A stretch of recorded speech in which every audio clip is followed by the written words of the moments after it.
Totoo ba na 'pag manggagamot is mabigat sa buhay? Ito yung history na lalong sinasabi ng matatanda na ang manggagamot ay hindi umaasenso, mabigat sa buhay. Pag-usapan natin ang katanungan ni Kuya.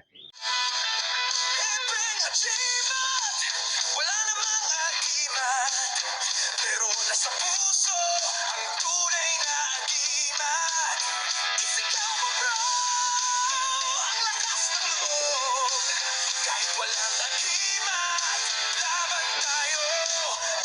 Hiping agiman, boy, walang makakahadlang. Basta nasa puso, tunay na agiman.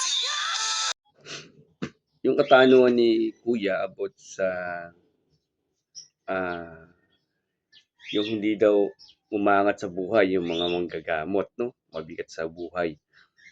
Oo, yun ang itong katanungan ni Kuya. Yan. Lagi siya sabi, mga kukuha ng aklat ay doon kayo sa Digit kumuha kay Anthony Slatico Baldrano. Rekta pin po kayo dito. Ayan po yung kanyang Facebook. Yun, mapagpalang araw sa inyo lahat ng mga kagimat, no? Lagi siya sabi, pagka ayaw nyo sa video namin, skip lang kayo para hindi kayo kainin ng negatibo. Ayaw nyo lang, pinapanood nyo pa, di ba? Ganun mga kagimat, no? Sa aral po ng ngayon po, hindi po ano yan, ang mabigat sa buhay kasi napaliwanag ko rin dati yan, pero ito nga, bibigyan natin pansin ulit si Kuya.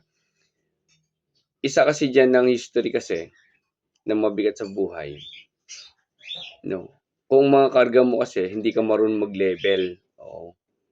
Sabi nga, meron kang tangan na hindi binyagan, kailangan mo na magkaroon ng isang pampaswerte naman na bagay.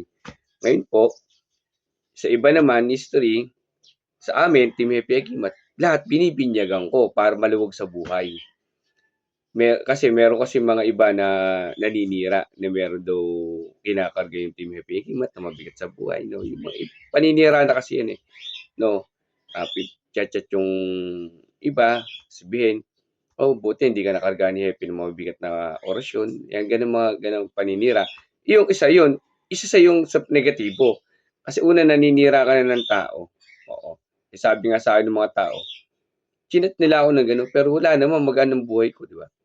Pero di kasing history, yan kasing katagang yan ay history ng matatanda na sabi nila walang umaases yung albularyo.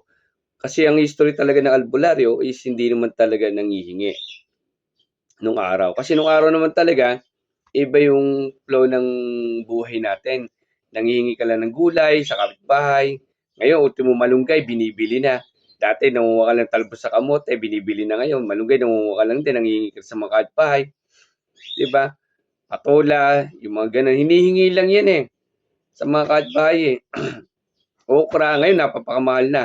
Kaya po, nagkakaroon na ngayon ng mga donation box sa mga gamutan. Dati kasi gulay-gulay lang, bibigay ka ng gulay ng matanda, no? Nagpagamot ka sa matanda, bigyan mo siya ng gulay, bigyan mo ng mga kung ano lang pwede mo ibigay ng konting ano, Lucky Me, ganun. Yun lang po yung way nung araw. Kasi wala namang kasing hindi mo kailangan umasenso kasi wala masyadong bilihin. Ngayon kasi kailangan magkaroon ng income din kahit papaano para maitawid din ng buhay ng family mo, no? Ngayon, sa Team Happy Agimat naman, ang advice ko kasi sa Team Happy Agimat, magtrabaho ka. Kasi kung wala kang bayad or donation ka lamang, hindi kasi sasapat sa family mo. Kung kukunti naman ng pasyente mo, hindi sasapat sa ano mo kung donation lamang. Kailangan magtrabaho. Ang aral ng Team Happy Agimat po, magtrabaho. No?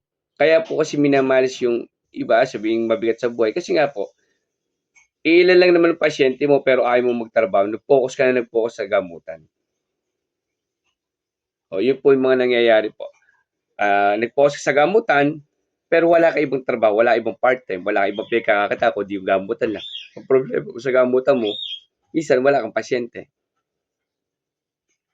O, yun po yung mga part na mga nangyayari po ng history. No, pero yung at sa totaling sagot kay Kuya ay hindi po talaga mabigat sa buhay. Nagdidepende po yan sa yung way. Opo. Mas maganda po, magtrabaho din tayo. Kung ilan lang naman pasyente nyo, donation lang naman kayo, magtrabaho po tayo. Ngayon, yung iba na kasi kaya tumitigil trabaho kasi nga po, puno na yung gamutan nila, hindi nila kayanin yung oras. Kaya po natigil sa trabaho, nagpo-pause sila doon. Kaya na may survive doon sa donation lamang, yung kusang loob lang. Yun po yung mga part na ngayon, no? Pero nung araw kasi talaga, wala talaga po. Kaya akala sa sabi nila, walang aasenso. Kagaya lang sa akin, sinabi din sa akin dati, nung mother at father ko, mabigat sa buhay yan pagiging albularyo. Oh. Pero tuloy ako sabi ko, bakit? Hindi naman ako nagtatrabaho naman ako. Regular naman ako sa trabaho ka ako. Permanent yung trabaho ko, sabi ko.